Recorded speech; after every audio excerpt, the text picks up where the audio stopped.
तो हेलो दोस्तों, कैसे हो आप सभी लोग। और आज मैं आपके लिए एक और वीडियो लेकर आ गया हूँ। इसमें आप लोगों को मैं पेटीएम में मिनी केवाईसी करना सिखाऊंगा। इसके साथ साथ मैं आपको एक और चीज़ बता देता हूँ, यदि आप लोगों की पेटीएम में मिनी केवाईसी नहीं है तो आप कीबोर्ड 91 या मॉल 91 से पैसे नहीं निकाल सकते पेटीएम में। ठीक है, तो इसके लिए आपको मिनी केवाईसी करनी पड़ेगी, वो भी बिल्कुल फ्री है। कुछ नहीं करना, 1 मिनट के अंदर अंदर आपकी मिनी केवाईसी हो जाएगी। ओके, तो ये देखिए, आप लोग जैसे ही पेमेंट के लिए वहां पर पैसा डालते हो और आप अपना पेटीएम नंबर लगाते हो तो आपके अकाउंट में पैसा नहीं आता है। ठीक है, मैं आपको ये भी चेक करना बताऊंगा कि आपका पेटीएम चालू है या नहीं है। ओके, तो आप लोगों को देखिए यहाँ पर एक फोटो दिखाई दे रहा होगा कि देखो ये पेमेंट फेल्ड हो चुका है। किस लिए? क्योंकि पेटीएम वॉलेट जो होता है ना, इनका एक्टिव नहीं होता है। ठीक है, तो पेटीएम वॉलेट को एक्टिव कैसे करना है और कैसे दिखाई देता है कि उसका एक्टिव है या नहीं है, इसके लिए अभी आपको मैं दिखा देता हूँ। क्या आप लोगों का पेटीएम एक्टिव है या नहीं है, हमें कैसे पता पड़ेगा।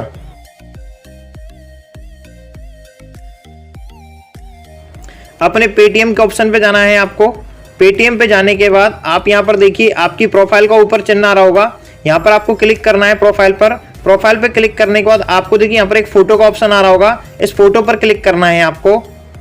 फोटो पर क्लिक करने के बाद आपको अपने पेटीएम ऐप पे चले आना है और आपको अपना पेटीएम अकाउंट इसमें लॉगिन कर लेना है। अब आपको यहाँ पे सबसे ऊपर एक प्रोफाइल का ऑप्शन दिखेगा, तो उस पर आपको क्लिक कर देना है। अब यहाँ पे लिंक बैंक अकाउंट लिखा हुआ है, उस पर आपको बिल्कुल क्लिक नहीं करना। उसके बगल में जो अपडेट प्रोफाइल ऑप्शन है उस पर आपको क्लिक कर देना है। जैसे ही आप यहाँ पे क्लिक करोगे तो ऐसा इंटरफेस आपके सामने दिखाई देगा, जहाँ पर आप अपने पेटीएम अकाउंट की प्रोफाइल को अपडेट कर सकते हैं। यहाँ पे आप अपना नेम ऐड कर सकते हैं, फ़ोटो भी ऐड कर सकते हैं। इसके साथ यहाँ पे ईमेल एड्रेस और मोबाइल नंबर भी अगर आप चेंज करना चाहते हैं तो चेंज कर सकते हैं। अब आपको सिंपली नीचे आना है, यहाँ पे पेटीएम वॉलेट स्टेटस दिखाई दे रहा होगा, तो यह भी इनएक्टिव है। इसे एक्टिवेट करने के लिए आपको एक्टिवेट नाउ पे सिंपली आपको क्लिक कर देना है। तो अब यहाँ पे मिनिमम केवाईसी करने का ऑप्शन आ गया है। अब यहाँ पर पेटीएम वॉलेट को एक्टिव करने के लिए आपके सामने 4 डॉक्यूमेंट बताए गए हैं, जो है passport, voter ID, driving licence और नरेगा जॉब कार्ड।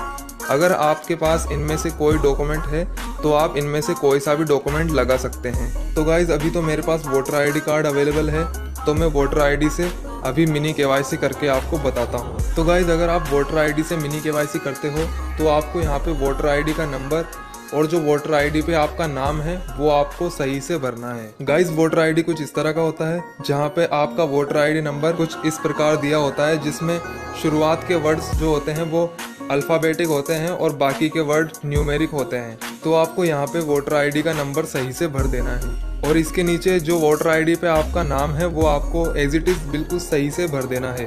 ये करने के बाद आपको आई एग्री पे टिक कर देना है। उसके बाद सबमिट वाले बटन पे आपको क्लिक कर देना है और क्लिक करते ही आपकी मिनी केवाईसी कंप्लीट। तो चलिए अब बात कर लेते हैं कि अगर आपके पास इन चारों डॉक्यूमेंट्स में से कोई भी डॉक्यूमेंट अवेलेबल नहीं है तो आप अपनी मिनी केवाईसी कैसे कंप्लीट कर सकते हैं। तो गाइज, इन चारों डॉक्यूमेंट में से एक डॉक्यूमेंट था वोटर आईडी। तो वोटर आईडी तो सभी के पास होता ही है, लेकिन किसके पास नहीं होता? जिसकी एज 18 से कम होती है, यानी कि आपकी एज 18 से कम है या फिर आपके पास वोटर आईडी कार्ड अवेलेबल नहीं है। अब उन भाई लोगों का क्या जिनकी एज 18 से कम है? तो गाइज, अगर आपकी एज 18 से कम है तो आप मेरी तरह अपने पेरेंट्स के डॉक्यूमेंट लगा सकते हैं, क्योंकि गाइज मैं भी अभी अंडर 18 हूँ, तो इसलिए मेरा वोटर आईडी नहीं बना था। तो मैंने अपने पापा के वोटर आईडी से मिनी केवाईसी कंप्लीट कर ली। तो आप भी ऐसा कर सकते हैं और अपनी मिनी केवाईसी कंप्लीट कर सकते हैं। और अब ये देखिए, अब मैं आपको बताता हूँ कि आप कैसे पता करोगे कि किसी का पेटीएम एक्टिव है या नहीं है। तो यदि आपके पास पेटीएम है और आपको अपना चेक करना है तो आप किसी दूसरे के मोबाइल से चेक करना, और नहीं तो आप किसी और का पेटीएम चेक कर रहे हो तो आपको क्या करना है, देखो यहाँ पर आ रहा होगा स्कैन एंड पे। ठीक है, तो आप इस पर क्लिक करोगे पहले वाले ऑप्शन पर, और देखिए यहाँ पर नीचे इंटर मोबाइल नंबर आपको यहाँ पर दिखाई दे रहा होगा, तो आप किसी का यहाँ पर मोबाइल नंबर डाल सकते हो। अब जैसे मुझे किसी का चेक करना है, तो देखिए जैसे कि मुझे किसी का चेक करना है कि AK भाई यहाँ पर लिखा हुआ है, मुझे इनका चेक करना है, तो मैं इसके पर क्लिक करूँगा। क्लिक करने के बाद मैं पे के ऑप्शन पे जाऊँगा। पे के ऑप्शन पे जाने के बाद आप ये देखिए, यदि आप लोग कहते हो कि हमारा पेटीएम एक्टिव है क्योंकि हमारे बैंक से आपके बैंक से पैसे ट्रांसफर हो रहे हैं, पेटीएम वॉलेट से नहीं। आपको देखो नीचे की साइड में एक ऑप्शन दिखाई दे रहा होगा, स्टेट बैंक ऑफ इंडिया के बगल में एक तीर का निशान दिखाई दे रहा होगा, आपको इस पर क्लिक करना है। अब देखिए, जैसे ही हम इस पर क्लिक करते हैं तो नीचे आता है पेटीएम वॉलेट का ऑप्शन, और यहाँ पर देखिए क्या लिखा हुआ है इंपॉर्टेंट, कि देखो मुमकिन खान हैज़ नॉट एक्टिव, इन्हीं का नाम है, मुमकिन खान के नाम से इनका पेटीएम बना हुआ है, लेकिन इनका क्या नहीं है, एक्टिव, नॉट एक्टिव है, मतलब एक्टिव नहीं है देयर पेटीएम वॉलेट। तो अब इनको एक्टिव कैसे करना है, अब मैं आपको बताता हूँ। यदि आपने एक्टिव नहीं कर रखा है तो आपको मॉल91 से जो पैसा है आपके वॉलेट में आता है ना, ये आपको वॉलेट में नहीं आएगा। तो आपको क्या करना है, अब इस तरीके से देखिए। अब देखिए, सपोज कीजिए आप किसी को और को चेक करके दिखाता हूँ कि किसी और का है या नहीं है। तो ये देखिए, जैसे कि कोई मेरा एक दोस्त है, ठीक है, इस तरीके से मैंने इसका ओपन करके पे किया। पे करने के बाद अब ये देखिए, स्टेट बैंक ऑफ इंडिया के नीचे एक 3 डॉट इस पर क्लिक किया।